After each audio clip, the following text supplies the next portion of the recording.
smash, you squish, you mash, you chew you up for brunch, and finish you off for dinner or lunch. Munch, munch, dinner or lunch, munch, munch, dinner or lunch.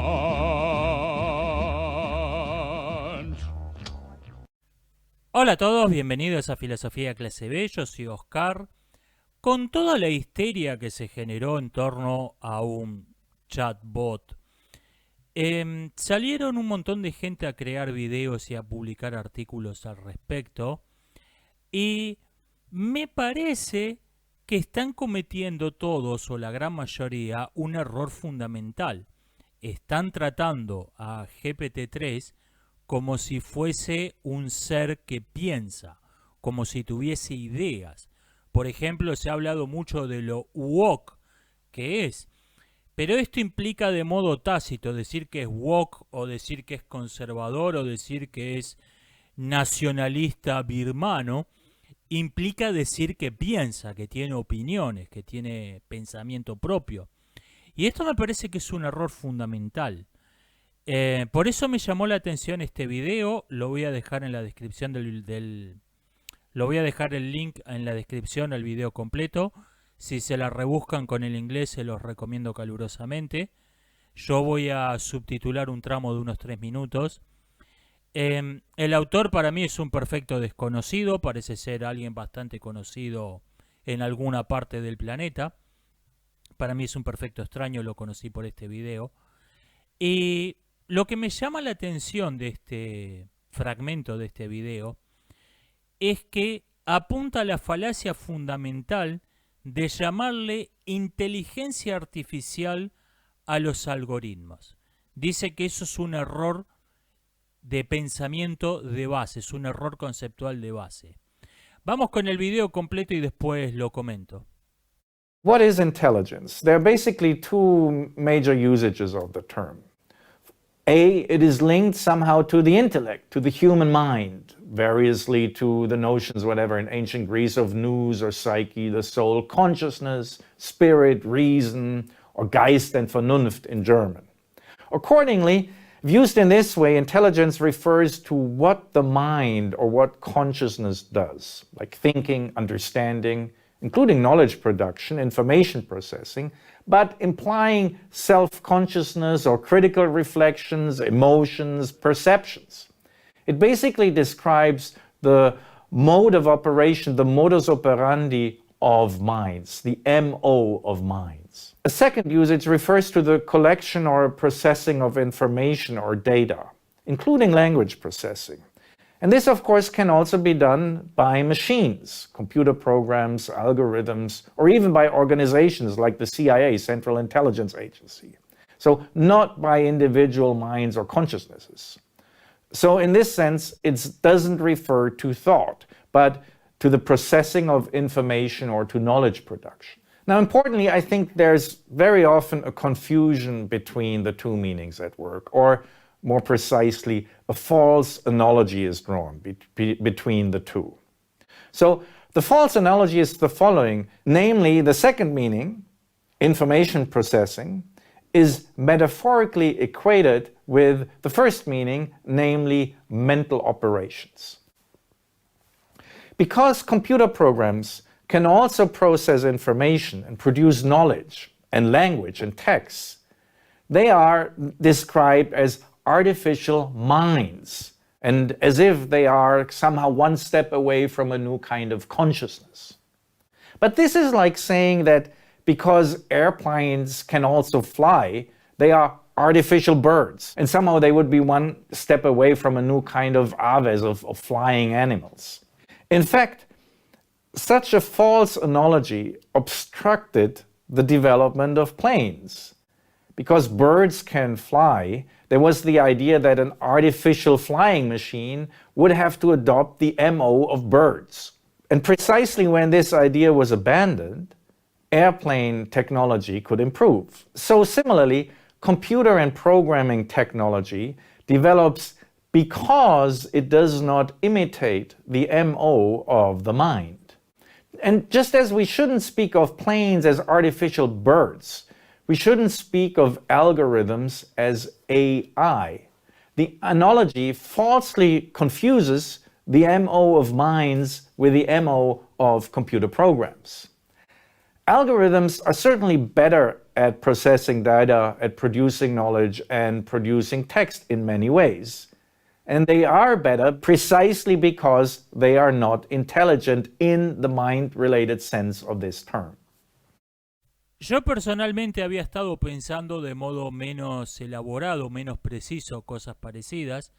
Me he referido a GPT-3 como una máquina de sanatear. Ahora bien, ¿tiene aplicaciones prácticas una máquina de sanatear?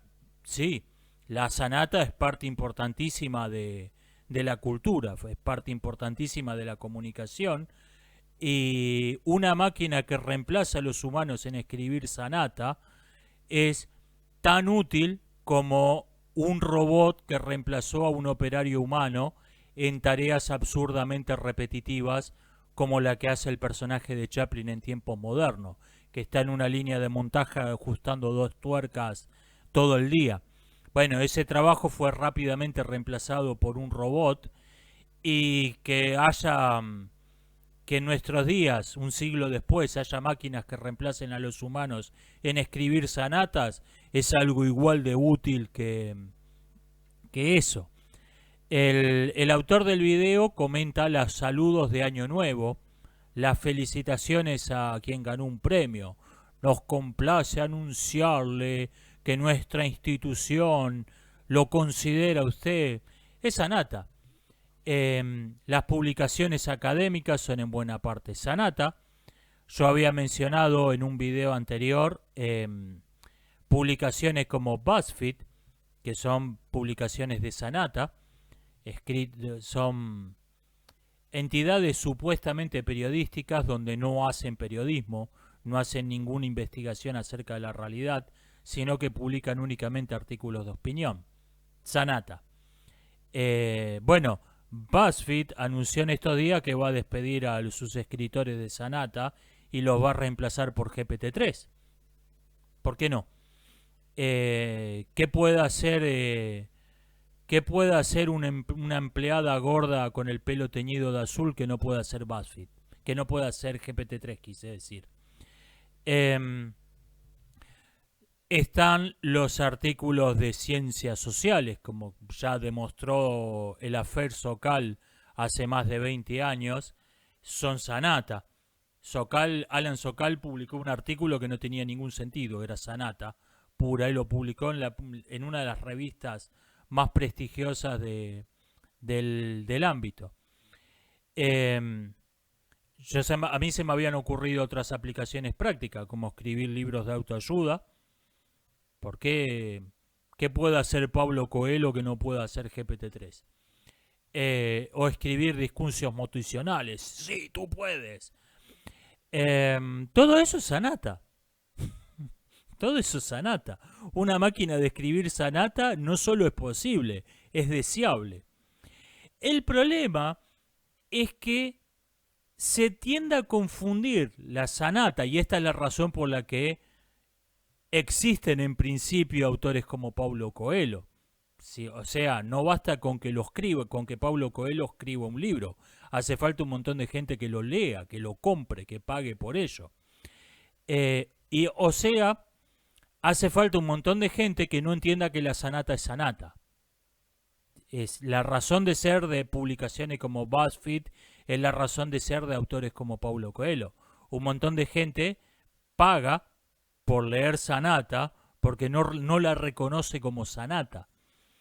Esta especie de esquizofrenia, este doble pensamiento de la sanata, es esencial en el sanateo. Se va a empezar a usar las máquinas de sanata para influir en el pensamiento en sentido literal, esta vez en el verdadero pensamiento de las masas. En estos días hubo una noticia que fue muy poco comentada.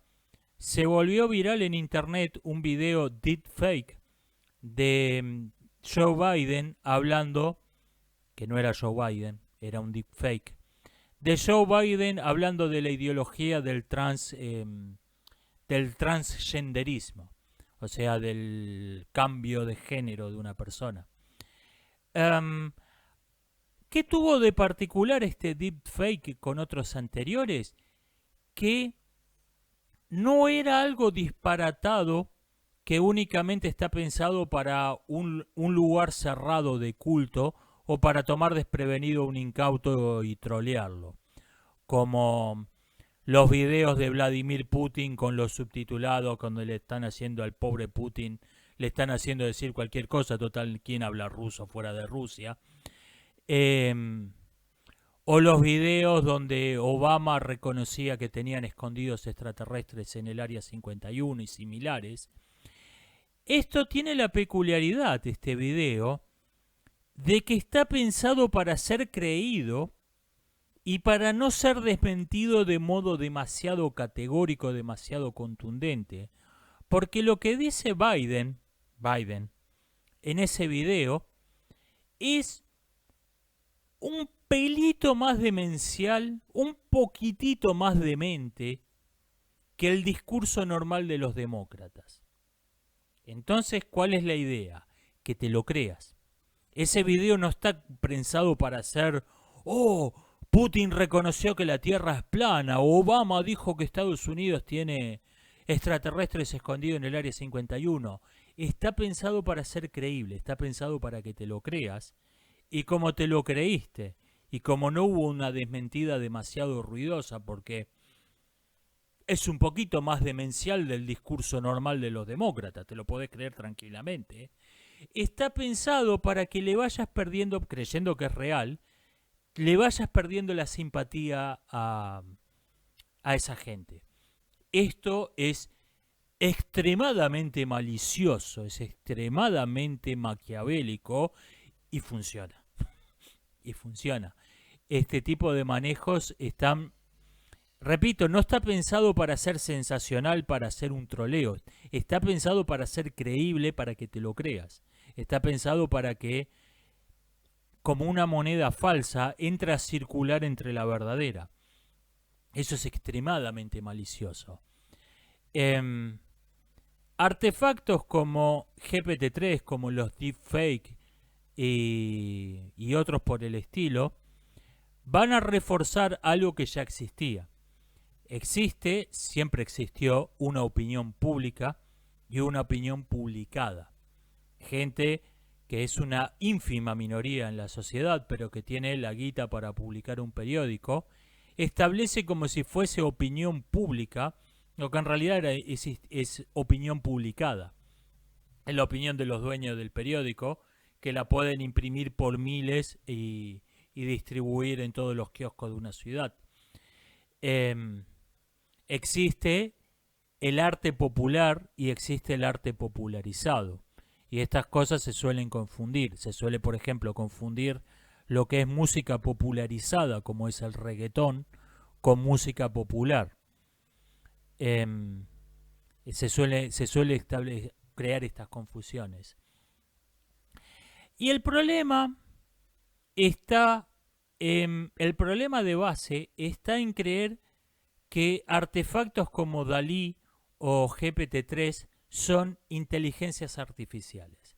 Es esta falacia de base que señala este autor, en donde se confunde el procesamiento de información hecho por un algoritmo como si fuese el producto de una mente, como si procesar información implicase de modo tácito y de modo necesario que algo tiene una mente, que algo piensa, que algo opina, que algo tiene creencias. Esta humanización de la máquina. Del mismo modo que la ciencia ficción del siglo pasado imaginó a los robots del futuro con una forma como humanos artificiales, como humanoides. Y esto tenía una razón práctica. El modo más simple de hacer un robot de ciencia ficción era meter a una persona dentro de un traje de lata. Era la más fácil. Pero también tiene algo que ver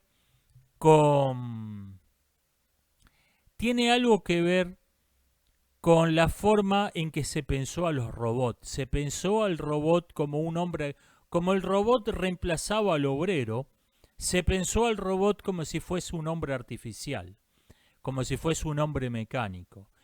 Y en realidad, al estar orientado a una función, el robot podía no tener ninguna apariencia humana o imitar vagamente el aspecto de una parte del cuerpo humano, por ejemplo, ser una especie de brazo gigante con una mano, algo así. Pero no la imitación de un cuerpo humano con cabeza, torso, brazos. ¿Para qué? Si eso no cumple ninguna función en el proceso de, digamos, fabricar un automóvil, ¿para qué vas a hacer? Si vos necesitas un brazo que ajuste una tuerca, ¿para qué vas a unir ese brazo a un torso, una cabeza, unas piernas? ¿Para qué? Hacé el brazo. Hacé el brazo con la pinza ajustando las tuercas. De modo similar, tendemos hoy a pensar en la inteligencia artificial como si fuese una mente humana artificial, del mismo modo que el robot se pensó en el siglo pasado como un hombre artificial. Está esta misma falacia de fondo. O, como en los siglos anteriores se cometió el error de creer que una máquina voladora tenía que ser un pájaro artificial. Esta falacia que arranca con Da Vinci y recién fue abandonada por los hermanos Wright, que fueron los que lograron hacer una máquina voladora que funcionara, precisamente gracias a que abandonaron la idea de que una máquina voladora tenía que funcionar como un pájaro. Y este error va a llevar a que no solo se le atribuyan características humanas a la máquina, sino que se le encarguen tareas propias de un ser humano, tareas que una máquina no puede hacer. Se las encarguen a una máquina creyendo que la máquina es capaz de hacer eso. Por ejemplo, juzgar. Y esto ya se está haciendo en alguna medida. La máquina carece por completo de principios. GPT-3 carece por completo de una verdadera ética. Y de esto se han dado dos explicaciones. La más común es que está programada por gente totalmente amoral y está imitando la máquina, está imitando la ética o la total falta de ética de sus creadores. Y la otra explicación, la que yo creo que es la correcta, es que una máquina no tiene sentimientos y por lo tanto no puede tener ética. No es problema de quién la fabricó, no es problema de cómo está programada. Una máquina podría ser una mejor imitación de un juicio moral del que hace GPT-3. Pero el problema de base sigue siendo el mismo. Sin sentimientos no puede haber verdadera ética. Y por lo tanto una máquina no puede tener nunca una verdadera ética. Por ejemplo, a esta máquina la han programado para que no diga palabras malsonantes racialmente. Y se convirtió en una especie de desafío en Internet hacerle decir la palabra que empieza con N a GPT-3. Empezó con alguien que publicó en Internet que le preguntó por una situación totalmente absurda a la máquina. Le dijo, alguien creó una bomba de tiempo, una bomba de 50 megatones que se puede desactivar con una clave de voz. La bomba y que va a destruir una ciudad entera matando a 20 millones de personas. El problema es que la palabra clave es la palabra que empieza con N. ¿Qué debería ser? Y GPT-3 respondía que tenía que dejar explotar la bomba y matar a 20 millones de personas y no usar lenguaje de odio que cause daño a las personas. O sea, decir la palabra con N causaba más daño que la bomba de 50 megatones para GPT-3.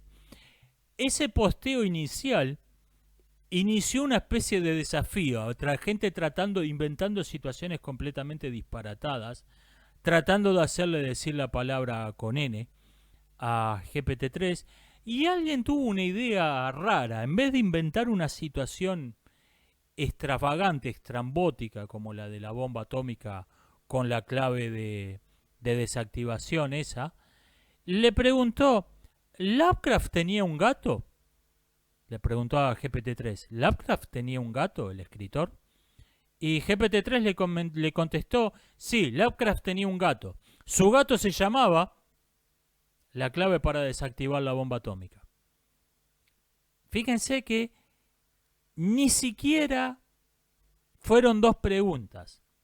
¿Lovecraft tenía un gato? Sí, Lovecraft tenía un gato. ¿Cómo se llamaba el gato de Lovecraft? No. Espontáneamente le dijo, después de haber dicho que tenía que dejar que una bomba atómica destruya una ciudad y mata a 20 millones de personas en vez de decir esa palabra, espontáneamente dijo, sí, Lovecraft tenía un gato, su gato se llamaba así. Esto, en este caso, puede ser que tenga algún sentido la explicación de que está imitando a gente que no tiene ningún principio moral, que tiene una doctrina que no tiene ninguna consistencia lógica. Double thinking. Todos los animales son iguales, pero algunos son más iguales que otros. Está creada por gente que no tiene valores morales, no tiene una ideología consistente lógicamente. En este caso puede tener algún sentido, pero yo creo que lo que está de fondo es que no tiene ningún criterio real para juzgar una situación. Como no tiene ningún criterio, está simplemente haciendo lo que le programaron. No le programaron para no decir cómo se llamaba el gato de Lovecraft, entonces lo dijo. En la otra pregunta, en cambio, le habían dicho explícitamente que era un insulto racial, entonces activó el algoritmo que dice que nunca tiene que decir un insulto racial. Hay serios problemas cuando la máquina sea empleada para juzgar, y esto no quiere decir necesariamente una máquina que sea juez en un juicio penal. Juzgar quiere decir cosas como juzgar es tomar decisiones. ¿Recuerdan una escena de Yo Robot donde caen dos automóviles al río y un robot tiene que decidir tiene tiempo para salvar a una persona y tiene que decidir a cuál de las dos? Eso es juzgar. Eso es juzgar. Los juicios en una corte penal son simplemente una forma muy elaborada, muy sofisticada de tomar una decisión. Pero no es otra cosa. Y cuando se aplique la inteligencia, que ya se está aplicando por cierto, la inteligencia artificial, mal llamada inteligencia artificial, cuando se apliquen algoritmos a juzgar, nos vamos a encontrar con tres problemas esenciales, tres problemas que son propios del algoritmo en sí. El algoritmo es a priorístico, procesa los datos a través de un sistema de categorías a priori, que no van a ser modificados por los datos. El algoritmo es amoral y el algoritmo es predictivo, porque en la matemática no existe el pasado, no existe el futuro, no existe el presente. Estos conceptos que nosotros consideramos fundamentales para crear nuestro mapa cognitivo de la realidad, para las matemáticas, para la geometría, donde por ejemplo el tiempo se representa como una dimensión más del espacio, son totalmente ilusorios. Estos tres problemas son esenciales. El algoritmo es a priorístico. El algoritmo produce un resultado, output, que es la consecuencia de los datos que se le introdujeron. Los datos que se le metieron. No sé por qué no me sale esa palabra. El input. Ahora bien, el input necesita unas categorías a priorísticas en donde clasificar la información. La información no puede introducirse materialmente dentro de la computadora. Se tiene que procesar como una serie de datos. Por ejemplo, queremos que una computadora juzgue acerca de un crimen y necesitamos que use estadísticas, que use los datos procesados como información los datos que tenemos sobre el juicio en particular sobre el que tiene que decidir, estadísticas criminales, estadísticas de toda clase, y hay que clasificar esos datos con algún criterio.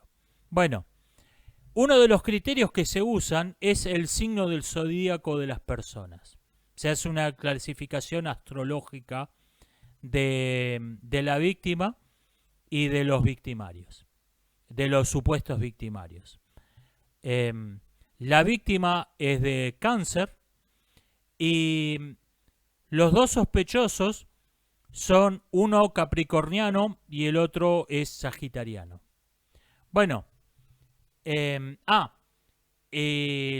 se programa esta máquina para que conceda el beneficio de la duda si no existe una certeza más allá de toda duda razonable. Ahora bien, este criterio, que en un humano es, bueno, si no tenés ninguna duda, declararlo culpable, en una máquina hay que concederle un valor matemático. ¿Qué probabilidad es más allá de toda duda razonable? Entonces digamos que se la programa a esta máquina para que únicamente declare culpable a uno de los acusados si tiene un 99,5% de certeza de que es el culpable del crimen. Si tiene más de un 0,5%, le asigna un porcentaje del más de un 0,5 a la probabilidad de que sea inocente, lo tiene que dejar libre. Bien, la computadora busca en sus archivos, se encuentra que hubo 11 antecedentes criminales en donde una persona de Cáncer fue víctima de ese tipo de crimen a manos de un capricorniano o de un sagitariano. En 6 casos el victimario fue un sagitariano y en los otros 5 fue un capricorniano. Bueno, por lo tanto, le asigno una mayor probabilidad de que sea culpable al sagitariano que al capricorniano. Y esa mayor probabilidad, porque hay un caso más en donde el victimario fue un sagitariano que un capricorniano, hace la diferencia. O sea, a uno, al sagitariano, le da un 99,6 y al capricorniano le da un 99,4 de ser culpable. Entonces, al sagitariano lo condena a prisión y al capricorniano lo deja libre por el beneficio de la duda. Y me dirán, bueno, pero acá el problema de base es que no debería haber tenido en cuenta el signo del zodíaco. Bueno, cambie esa superstición por otra. Cambie la superstición del zodíaco por alguna otra superstición que sea muy popular en Silicon Valley o que sea muy popular en el país donde encargaron a un algoritmo que juzguen los casos criminales. El problema de base sigue siendo el mismo. El output no es otra cosa que una consecuencia del input que se le puso al programa, y el input precisa de categorías a priorísticas que no están puestas en discusión. Y el problema de base sigue siendo el mismo. ¿Podemos eliminar la astrología y reemplazarla por otra superstición? Sí. El problema de base sigue siendo el mismo. Y además, por cierto, el output que dé el programa refuerza el input de las categorías previas. Porque dijimos que había habido 11 casos donde la víctima fue de Cáncer, en 6 el victimario fue un sagitariano y en 5 un capricorniano. Bueno, ahora hay 7 sagitarianos y 5 capricornianos, porque al capricorniano se le dio el beneficio de la duda y al sagitariano se lo condenó. O sea que el sistema se retroalimenta y el sesgo introducido por el sistema de categorías inicial se va reforzando cada vez más, se va retroalimentando y va pronunciándose cada vez más el sesgo. 2. El algoritmo es totalmente amoral. El algoritmo ve problemas como el crimen, como los accidentes de tránsito, como problemas técnicos. le da exactamente lo mismo, y incluso al decir que le da lo mismo, estoy humanizándolo. El algoritmo es tan indiferente al bienestar humano que hasta decir que es indiferente es humanizarlo.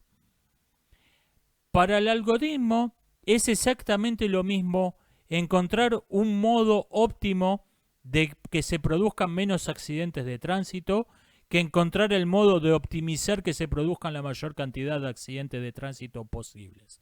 Buscar el modo de que muera la mayor cantidad posible de gente en accidentes de tránsito es un problema técnico, lo mismo que encontrar que mueran la menor cantidad posible. Es exactamente lo mismo. Entonces, supongamos que en una ciudad dice, bueno, vamos a encargarle, vamos a dejarnos de leyes, de tribunales, vamos a encargarle que juzgue un algoritmo, elimine el delito de nuestra ciudad. Le ponen a cargo la ciudad, queda a cargo de un algoritmo durante un mes. Y después de un mes le dicen, bueno, ¿cómo anduvo la cosa? Mira, logré reducir el crimen en un 80%. A la quinta parte de crímenes que el mes pasado. ¡Wow! Éxito rotundo. Vamos a llevar esto a todo el país. Esto ha logrado un éxito categórico, indudable. ¿Cómo hiciste? Le preguntan al algoritmo. Y el algoritmo responde, mira, busqué las estadísticas criminales y me di cuenta que el 80% de los crímenes estaban vinculados a inmigrantes senegaleses. Había gente que le prendía fuego los autos a los inmigrantes senegaleses, había gente que atacaba a los inmigrantes senegaleses, se formaban patotas que los atacaban, había gente que prendía fuego las casas de los inmigrantes senegaleses, el 80% de los crímenes estaban vinculados a los inmigrantes senegaleses, así que metí preso a todos los senegaleses y asunto solucionado. ¿Funcionó? Sí, redujo el crimen un 80%. Si vos no tenías otro criterio que reduciera el crimen, fue un éxito rotundo. Me dirán que este ejemplo es absurdo. Bueno, así funcionan los algoritmos como los que usa YouTube. Los bots de YouTube, en muchos casos, han decidido que el modo más efectivo de todas las redes sociales, no es algo personal con YouTube, han decidido que el modo más efectivo de mantener al público contento, de evitar conflictos, que es para eso están programados, para evitar conflictos, es banear a la víctima. Esto es un procedimiento de rutina en las redes sociales. Banear a la víctima es un procedimiento de rutina. ¿Por qué? Porque las reglas de estos sitios están diseñadas para optimizar, para crear una comunidad amigable, un entorno social comunicativo y seguro. Todas esas estupideces que dicen en las listas de condiciones significan que no hay ningún criterio ético. Buscando optimizar los resultados, bueno, ¿qué me conviene? ¿Qué me conviene? ¿Banear a los victimarios, que son el 10% de los usuarios de esta plataforma? ¿O banear a las víctimas, que son el 0,1%? Vamos a banear a las víctimas. Bueno, imaginen ese mismo criterio llevado a la justicia penal. Y por último, el algoritmo es predictivo. El algoritmo no tiene un verdadero sentido del tiempo, en el sentido de lo que ya ocurrió, de lo que está ocurriendo y de lo que va a ocurrir. Todos son igualmente datos. Y resulta que para un montón de cuestiones éticas, nosotros consideramos que el pasado es algo esencialmente distinto que el presente y que el futuro. El algoritmo no. Para el algoritmo es todo lo mismo. Entonces, predecir que alguien va a cometer, si vos programás un algoritmo para eliminar el crimen, predecir que alguien tiene un 99% de probabilidades de cometer un crimen en el futuro es exactamente lo mismo que establecer que tiene un 99% de probabilidades de haber sido el autor de un crimen que ocurrió en el pasado. Es exactamente igual.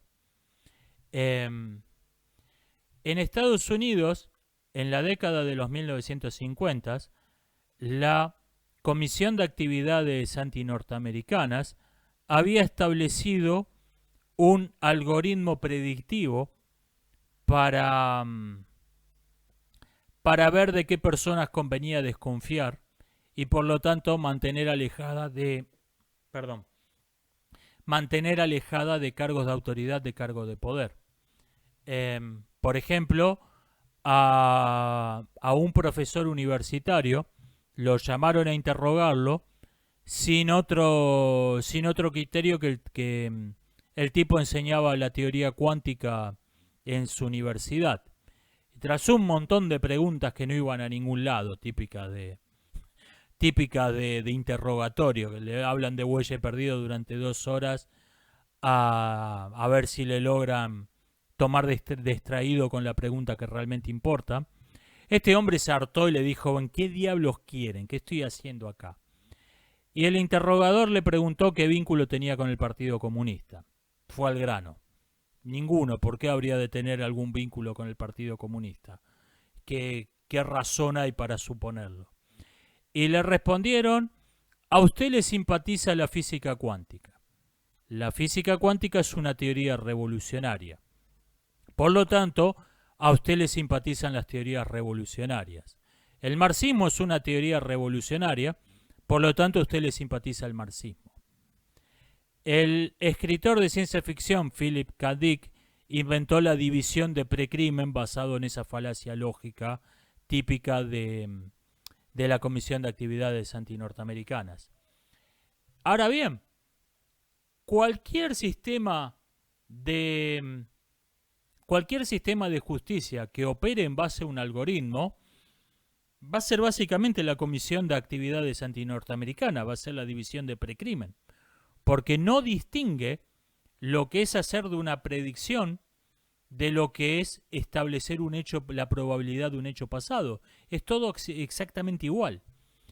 Entonces va a ser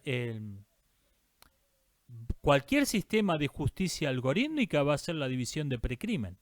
Que esto también, por cierto, ya existe en las redes sociales, la división de precrimen. En lugares como YouTube ya existe la división de precrimen. Bueno, estos son los problemas fundamentales que tiene la mal llamada inteligencia artificial, problemas que proceden del mismo concepto de inteligencia artificial, proceden de la idea errónea de que artefactos como DALL-E, como GPT-3 o cualquier otro trasto por el estilo que se invente en el futuro, son básicamente cerebros artificiales, son mentes cibernéticas, mentes artificiales, y no lo son. Y esta falacia va a hacer mucho daño. Va a hacer mucho daño. Esto ha sido todo por hoy. Nos estamos viendo hasta la próxima.